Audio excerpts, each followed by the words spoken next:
Hola a todos, ¿cómo están? Espero se encuentren muy bien. Hoy vamos a continuar con la segunda parte del video sobre técnico pedagógico y hoy vamos a hablar sobre la planificación educativa. Si son nuevos por aquí, por el canal, los invitamos a que se suscriban, a que activen la campanita para que estén al tanto de más contenidos como este y compartan con los compañeros docentes que van a concursar también. Tal vez a ellos les pueda ayudar esta información. Sin más preámbulo, continuamos. Vamos a analizar la parte de planificación educativa. Aquí tenemos la primera pregunta. ¿Qué instrumentos o documentos se deben utilizar para realizar una planificación educativa? Los instrumentos que debemos utilizar son 7. Primero, el Plan Operativo Anual o el Plan General Anual, el POA.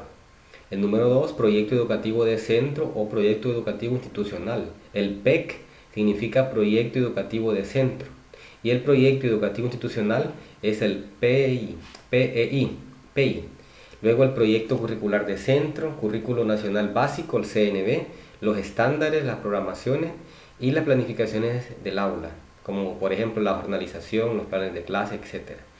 Ahora, ¿qué es el POA? El POA es la principal herramienta de planeación docente. Significa Programa Operativo Anual. Este instrumento de planificación a corto plazo depende directamente de los lineamientos establecidos en el PEC. Observemos que el POA es un instrumento de planificación a corto plazo, ¿sí? Es diferente en ese sentido al PEC. De hecho, el POA depende directamente del PEC. ¿Cuáles son los ejes que orientan el POA, el Plan Estratégico y la Visión de País 2038? Esos ejes son 6. El primero es acceso, eficiencia, calidad, gestión, competitividad y participación. Ahora veamos la pregunta 3, que es el PEC. El PEC es el Proyecto Educativo de Centro, PEC. Es un documento de carácter pedagógico elaborado por la comunidad educativa que enumera y define los rasgos de identidad de un centro, formula los objetivos que se han de conseguir y expresa la estructura organizativa y funcional del centro educativo. La pregunta 4. ¿Cuáles son las dimensiones del PEC? Las dimensiones podemos observar aquí que son 5. Pedagógica curricular, dimensión administrativa financiera, dimensión convivencional o convivencial, dimensión comunitaria y la dimensión organizacional. Número 5. Enumera cuáles son las etapas del PEC. Primero, motivación de la comunidad educativa, visualizando la necesidad de transformar el centro educativo y potencial del PEC para lograrlo. Organización de comisiones para realizar el diagnóstico y luego elaboración del diagnóstico histórico y situacional.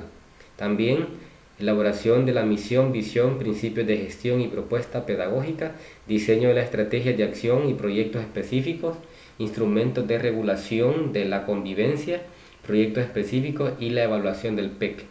Número 6. ¿Cuál es la estructura del POA? El POA está estructurado de la siguiente manera. Debe llevar una portada, justificación, objetivos generales, la misión, la visión, la matriz de ejecución, el cronograma de ejecución y el plan de la evaluación. Más adelante vamos a ver la matriz de la ejecución y cómo se estructura. Muy bien, aquí tenemos el número 7. ¿Cuáles son los instrumentos de control y evaluación? La libreta de asistencia y de promoción, cuadro control de acumulativo y la boleta de calificaciones. ¿Para qué planificamos la clase los profesores? ¿Por qué es importante planificar? Bueno, nosotros planificamos la clase para obtener buenos resultados, para mejorar el proceso de enseñanza-aprendizaje, para establecer los objetivos de aprendizaje que se quieren alcanzar en el aula, para evaluar los resultados, para conocer nuevas tendencias e intentar aplicarlas en clases. Es muy importante planificar, ¿sí? No vamos a improvisar, ¿verdad? No vamos a ciegas trabajando con los estudiantes. Estamos organizados y tenemos una ruta a seguir. Número 9. ¿Cuáles son las características de la planificación? Bueno, la planificación debe ser flexible. ¿Qué significa eso? Significa que todo plan debe ser posible de adaptar a las circunstancias y prever alternativas. Es decir, que la planificación no es una camisa de fuerza y lo que ponemos en papel no está escrito en piedra. ¿sí? O sea, podemos modificarlo si hay alguna emergencia, si hay un cambio de circunstancias, entonces podemos hacer algunos cambios ahí. Por eso dice que es flexible. También otra característica es que la planificación es realista. ¿Qué significa eso? Significa que adecuado a las restricciones materiales, temporales, capacidades de los estudiantes, a las condiciones concretas en las que se desarrolla la enseñanza, ¿sí? Recordemos que de acuerdo a la zona o el lugar donde estemos impartiendo las clases, eh, hay diferentes restricciones, hay diferentes materiales, las capacidades de los estudiantes varían, entonces tenemos que ser realistas. Preciso. ¿Qué significa que sea preciso? El plan ha de ser detallado, incluyendo indicaciones exactas sobre el modo de proceder. Las líneas generales de actuación y los objetivos generales deben ser precisados en una secuencia de acciones concretas. Eso significa que debe ser preciso. Número 10. ¿Qué es el aprendizaje significativo? Esta expresión, aprendizaje significativo, la usamos bastante en educación. Pero ¿qué significa realmente eso? ¿Qué es eso? Bueno, el aprendizaje significativo es el resultado de la interacción de los conocimientos previos y los conocimientos nuevos y de su adaptación al contexto. Observen qué interesante. Es el resultado cuando interactúan los conocimientos que ya tenían los estudiantes, es decir, los conocimientos previos, y los conocimientos nuevos que el estudiante está adquiriendo. Cuando interactúan entre sí y se adaptan al contexto, eso es aprendizaje significativo. Y además de eso, va a ser funcional, es decir, lo que el estudiante aprenda va a ser funcional en determinado momento de la vida del individuo. Puede ser que el conocimiento que está adquiriendo o el aprendizaje que tiene sea funcional en el momento, en el ahora, y también funcional en el futuro. ¿Cuáles son los organismos e instrumentos que apoyan el proceso educativo? Aquí tenemos los organismos, tenemos la directiva de grados y cursos, alumnos y padres de familia, tenemos los gobiernos escolares y estudiantiles, sociedad de padres de familia, comité de merienda escolar, las ONGs, escuela para padres, patronatos, juntas de aguas, de gobiernos locales y la iglesia. ¿Qué es una técnica? Usamos bastante esta palabra también en la educación, técnica.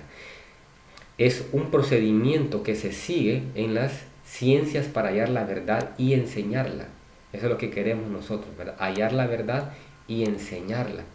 Cuando hacemos uso de un procedimiento, estamos haciendo uso de una técnica. ¿Cuáles son algunos tipos de técnicas? Por ejemplo, lluvia de ideas, preguntas guías, cuadros sinópticos, diagramas radiales, ecuaciones de colores, ensayo, resumen y la síntesis. Los objetivos deben ser explícitos y precisos, definidos en el tiempo, alcanzables, observables y evaluables. Esto es bien importante. Cuando vamos a tratar un objetivo en la planificación, deben ser precisos y explícitos, deben ser definidos en el tiempo. Es decir, que debemos establecer un tiempo, ¿verdad?, en el cual queremos lograrlo. Y deben ser alcanzables. No vamos a establecer un objetivo que no vamos a lograr. Tienen que ser alcanzables, observables y evaluables. Vamos a ver algunas áreas de conocimiento según Bloom. Tenemos esta parte de aquí, la cognoscitiva, la afectiva y la psicomotriz. ¿En qué consiste el área cognoscitiva? Se refiere a los comportamientos en relación con los procesos mentales o intelectuales. Vamos a mencionar solo algunos verbos.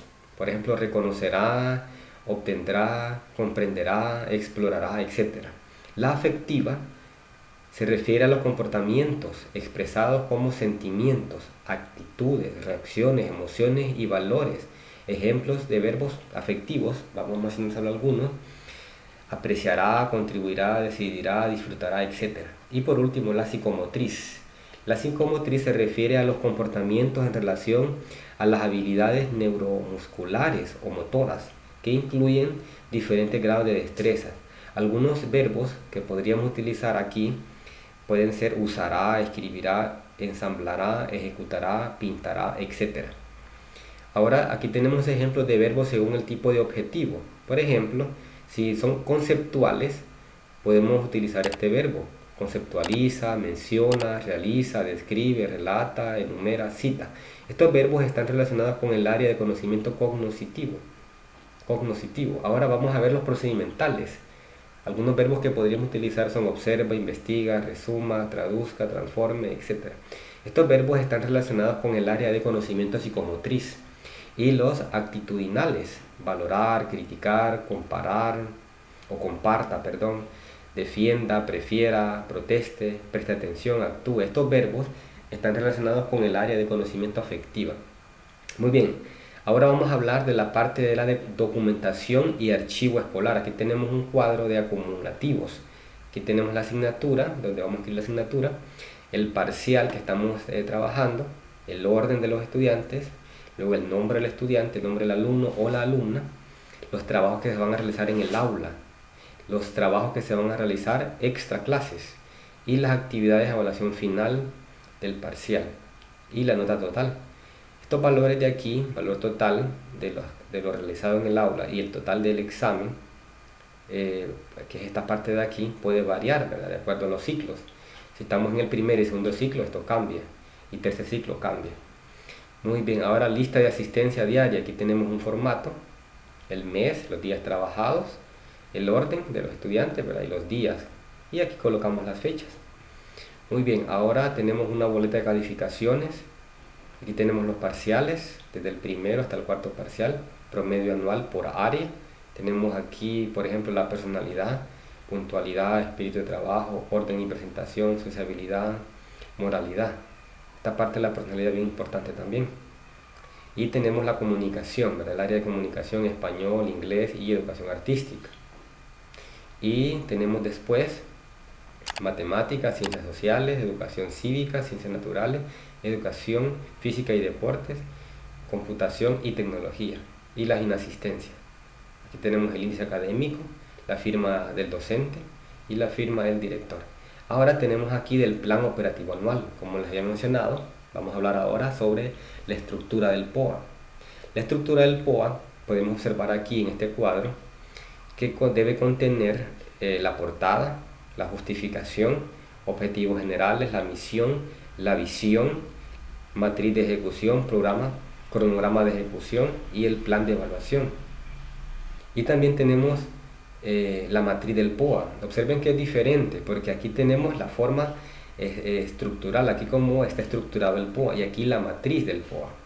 En la matriz del POA tenemos las metas, el indicador, acciones propuestas, estrategias de ejecución, periodos de ejecución y las observaciones. Esto es el POA, o sea que no es igual, ¿verdad? La estructura es una cosa y la matriz es otra. Y por último tenemos aquí un ejemplo del cuadro de matrícula para obtener o para elaborar un parte mensual. Para elaborar un parte mensual necesitamos hacer uso de esta fórmula para encontrar la asistencia media. Si nosotros tenemos listos el cuadro de matrícula, que es este que está aquí, podemos ver que en la matrícula de las niñas hay 9, en los niños hay 7, un total de 16. Las inasistencias o faltas de las niñas fue de 4 y de los niños fue de 3, un total de 7. Y los días trabajados fueron de 25 en ese mes. Entonces vamos a hacer uso de la fórmula para encontrar la asistencia media. ¿Cómo lo vamos a hacer? Vamos a hacer el parte mensual de las niñas. ¿Cuáles son las inasistencias de las niñas? Que las podemos ver, las inasistencias son 4. Entonces vamos a dividir inasistencias entre los días trabajados. Días trabajados son 25. El resultado que nos dé de dividir las inasistencias entre los días trabajados, le vamos a restar la matrícula. La matrícula de las niñas, porque nos estamos enfocando en las niñas. Y luego ya tenemos la asistencia media. Si queremos calcular el porcentaje, el tanto por ciento, solo vamos a multiplicar la asistencia media que obtuvimos por 100 y lo dividimos entre la matrícula. Veamos el ejemplo ya aquí desarrollado. Aquí tenemos cómo obtener el parte mensual de la matrícula de las niñas. Vamos a aclarar esto, es bien importante. Nos vamos a enfocar solo en las niñas. La asistencia media, aquí tenemos la fórmula. Vamos a dividir inasistencias entre días trabajados y le vamos a restar la matrícula, ¿sí? Entonces vamos a reemplazar los valores. Asistencia media es lo que vamos a encontrar ahorita. Las inasistencias de las niñas, aquí podemos ver que fueron de 4. Entonces vamos a escribir 4 en el numerador, que es el número que va aquí arriba, sobre 25. ¿Por qué 25? Porque son los días trabajados, aquí lo podemos ver. Al dividir 4 entre 25 nos da 0.16. Según la fórmula, a ese 0.16 debemos restarle la matrícula. ¿Cuánto hay de matrícula de las niñas? Hay 9, aquí lo podemos observar, niñas 9. Entonces le restamos 0.16 menos 9, nos da negativo 8.84, pero ignoramos el negativo. Entonces nos quedamos solo con el 8.84. Este sería la asistencia media de las niñas. Si queremos hacerlo con respecto a los niños, el procedimiento es el mismo, solo que en lugar de escribir 4 aquí, vamos a escribir 3, porque los niños, las inasistencias de los niños fueron 3. Entonces dividiríamos 3 entre 25, nos va a dar un número, lo restamos menos la matrícula, que en este caso sería 7, y nos va a dar otra cantidad aquí. Esa sería la asistencia media de los varones. Aquí, continuando con las niñas, ya tenemos nosotros la asistencia media de las niñas, que es de 8.84. Si queremos calcular el tanto por ciento de las niñas, lo que hacemos es que a la asistencia media que ya tenemos, que es de 8.84, lo multiplicamos por 100 y lo dividimos entre la matrícula, ¿sí? La matrícula de las niñas, aquí podemos ver que es de 9. ¿Por qué multiplicamos por 100? Porque estamos calculando el tanto por ciento, por esa razón. Entonces, aquí tenemos ya los datos reemplazados. La asistencia media fue de 8.84, aquí lo tenemos. Se multiplica por 100, este asterisco significa multiplicación, y se divide entre 9, y nos da un total de 98.22%. Bueno, entonces así ya tenemos el parte mensual de las niñas. Y si queremos hacerlo con los niños, pues igual, ¿verdad? El proceso se repite, solo que en lugar de usar estos datos de las niñas, usamos estos datos de los varones aquí. Bueno, entonces esto ha sido todo, compañeros. Espero que les haya servido de mucho el video. Si aún no se han suscrito, suscríbanse, activen la campanita para estar al tanto de más contenidos como este. Compartan con los compañeros para que también se puedan beneficiar. Por hoy ha sido todo y nos vemos pronto.